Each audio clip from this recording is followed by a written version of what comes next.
Good afternoon, everybody. Thank you so much for joining me for the continuation of 8 Ways to Improve Your Economy. It's our Facebook Live series. My name is Stewart. I am the founder and lead financial coach at Do Better Financial. Hi, Angel. Hi, Kenneth. Thanks for joining us today. And in our last 2 videos, we talked about why you should budget and how to make your budget work. Uh-oh, Angel, you can't hear? Oh, good. Now you can hear. Great. Hi, Sister Dandy. Thank you for joining us today. We talked about why you should budget and how you can make your budget work. So today's topic is why you should make saving a priority. So I know sometimes saving has this connotation of, oh, it's boring, I'm not going to be able to do anything, similar to budgeting, but it doesn't have to be that way. So the first reason that we save, because, it's hard to figure out why you should do anything it's hard to do something unless you know why. So the first reason that you save is for a rainy day, or rather for emergencies, right? So you might say, oh, it's fine, I'll figure it out when it happens, or nothing bad ever happens to me. Let me give you a little hint. For those of you who live in Houston, you well know that meteorologists are frequently wrong. They tell you, oh, it's 100% chance of rain, and you get zero rain at your house, and you're like, y'all don't know anything. Or vice versa, they say, oh, there's a 10% chance of rain, and your street's flooded, right? Here's the thing. Emergencies are going to happen. It is eventually going to rain on your street, okay? I'll give you an example. So when I was going through my debt-free journey, when I was trying to pay off my debt, I had nothing go wrong, which is rare. Hi, Travis. Thanks for joining us today, which is rare, right? How long? I went like 2 years with nothing like large financial event happening to me. Well, wouldn't you know it, it's about a month and a half after I paid off my car, my car battery died. So I get in my car, and it's not old. It's like a 4-year-old car. So I get a jump, and then I go to the store and I get a new battery. Hi, Travis. So I get my new battery, and all of a sudden, I'm like, wait a minute.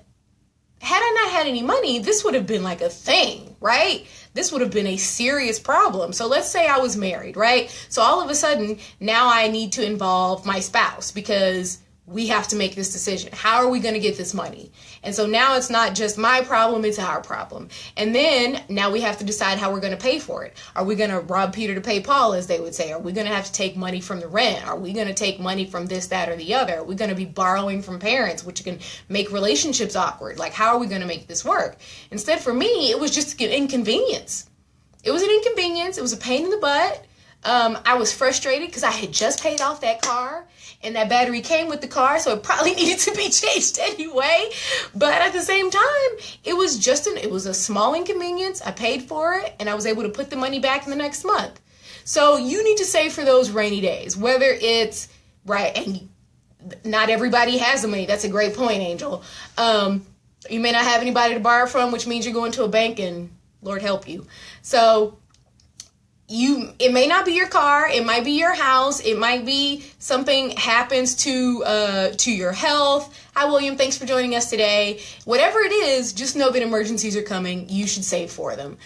The second thing we save for is the fun stuff, which Angel mentioned, is you get to buy stuff. You save for purchases. Hi, Destiny. Thanks for joining us today.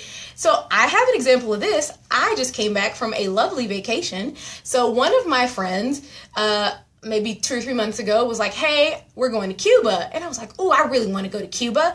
And she was like, well, do you have the money to go? Like, can you get your ticket? Because you need to hurry up. And I was like, let me see. So I have my little vacation fund, and I went and looked in the fund, and the fund told me, you can go on vacation. And I was like, yay! I get to go on vacation. So I just came back on Friday from a really amazing vacation in Cuba.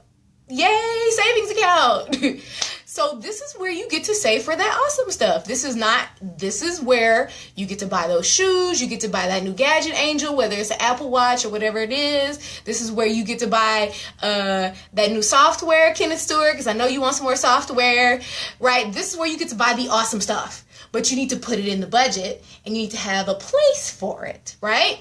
All right, so we've got rainy days, we've got buying stuff, yay vacation. And number 3 is the future. So is there anybody out there who's like, oh my gosh, I cannot wait. I am like so excited about having to work for the rest of my life. I have zero desire to ever take a break. I don't want to be financially secure if something happens to me. I want my kids to have to take out student loans. This is what I want for my future. Anybody? No hands. Okay, that's what I thought. Nobody really thinks that way, but the American savings rate is telling us that that's either people think that or they think the government is going to take care of them in the way that they want. I am sorry to burst your bubble if that's the impression that you're under, but Social Security is not going to cover it if you want to do more than just barely scrape by, and it doesn't do that for a lot of people, to be quite honest. So you need to save for the future. I know some people are nervous about that, investing and the idea of investing. We're going to do a video about that in the future, about investing and different terminology that sometimes get thrown around at you when you're doing that. I just want to encourage you to not invest in anything you don't understand. If you have a high school education, you can understand basic investing. If the person that's trying to get you to invest promises you anything that is going to be a guarantee, or they are unwilling to explain to you, you need to find another investment professional. Run the other way. You are smart enough to understand this, I promise you. It's not complicated. It's simple math.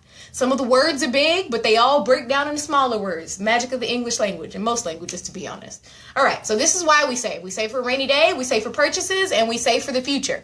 Now, how do we make it happen? All right, so I am a Christian. I am a woman of faith, and so what I do is I save, but I also give. So the best way to do both of those is to give first and save second. Right? That's our order there. Hi, Phyllis. Thanks for joining us today. You're going to put the giving at the top of the budget, so it's number 1, right? And then saving goes right underneath it. Why is that? Because if it does not go here, it ends up somewhere down there where you can't see my hand. Because in general, we think I don't have anything left to save with. I'm going to encourage you to make saving the priority and say, okay, I want to save $100.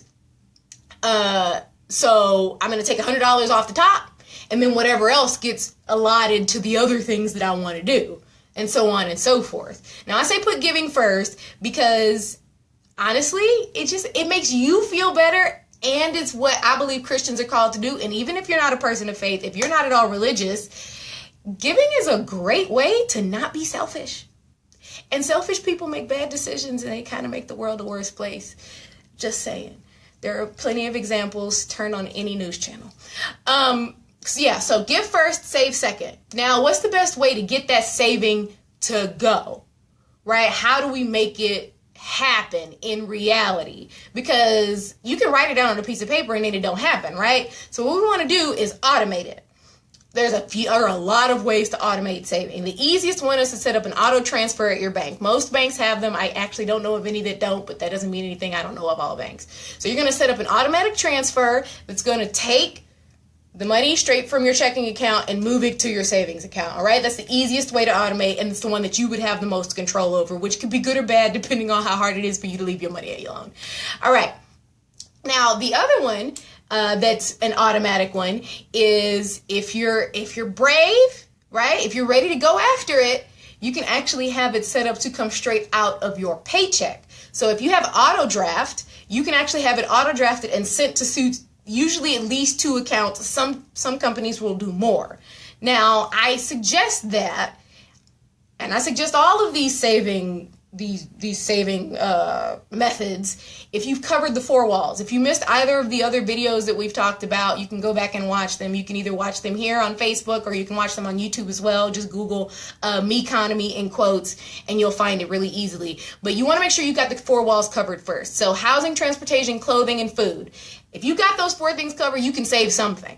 All right? Now, taking advantage of those automated savings can be a little uncomfortable, right? At first, if it seems like too much to commit to $100 or $200, it doesn't have to be that much. This is auto transfer of your choosing. If you want it to be $5 a week, Here's the magic. If you get to the end of 2 weeks and you go, man, I really need that $10, you can transfer it back.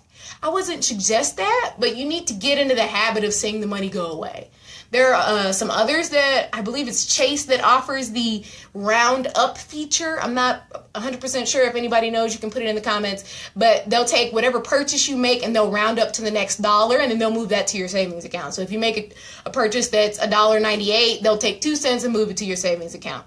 It doesn't sound like much, but it can add up, especially if you're constantly using your card. Every time you go to the gas station, every time you go to the grocery store, every time it starts to churn up. That also might encourage you to change some of your spending habits, which is not a bad thing. If you realize, hey, I went to Chick-fil-A 8 times last week and I saved $5 by doing it. Did I really want to go to Chick-fil-A 8 times? I didn't realize I ate it that much. So it can wake you up some, things like that. There are some that, like the 52-week savings plan, that's a really popular one. It pops up every January. If you've never seen it, you can Google it or probably find it on Facebook here. I see them all over the place. They're pretty cool. Another way to save, and my mom uses a lot, is she actually takes the 5s out of her wallet after a couple of days, and she puts them to the side. She used those to go on vacation when we went to Vegas a couple of years ago. So that works really well too. Third thing that you want to do is take advantage of matching funds. So this goes back to the future that we were talking about, that point. If you work for a company that has a 401k, or if you're a teacher with a TSP, I forget what the government one is called, but a lot of times the company will match your contributions. So let's say, I think my company matches, if I put in 6%, they'll match 3, right? So I would encourage you to put in that 6 so you can get that 3, because it's free. That is free money. Like Angel was saying, that roundup feels like free money. The match is free money. It is a match because you're saving for yourself and your company's like, great, we're going to save for you too. Here you go, right? So take advantage of those matching funds. And the last thing I want you to do is to keep going. It may get hard. If the amount seems like it's too much, lower it a little bit. Right? Don't keep it low forever. If you get to a place where it's like, you're having some sort of crisis, you need to take care of some medical bills, whatever it is, you may not be able to save for a little bit, pause it. Use that word. We're not stopping. We're pausing. We're going to pick back up. That momentum is still sitting right here behind the gate. And as soon as we drop the gate, we're moving forward. When you stop, you got to pick up all over again, right? So that's different. So I want you to keep going. However much it is, don't give up on it. It might be hard. Try something else. If whatever you're doing isn't working, try something else. I promise you there is something that will work for you. If you need somebody to help you to look at your finances and to help you figure out what's going to work for me, what's the best way for me to make this happen, please give me a call. I do one-on-ones or one-on-twos if you're a couple. I also do speaking engagements, so you feel free to engage me either here on Facebook at the Do Better Financial page, or you can email me at Christian@DoBetterFinancial. I will see you next week at the same time with the next installment. Thank you so much, everybody, for joining me today and for being involved, and have a great day.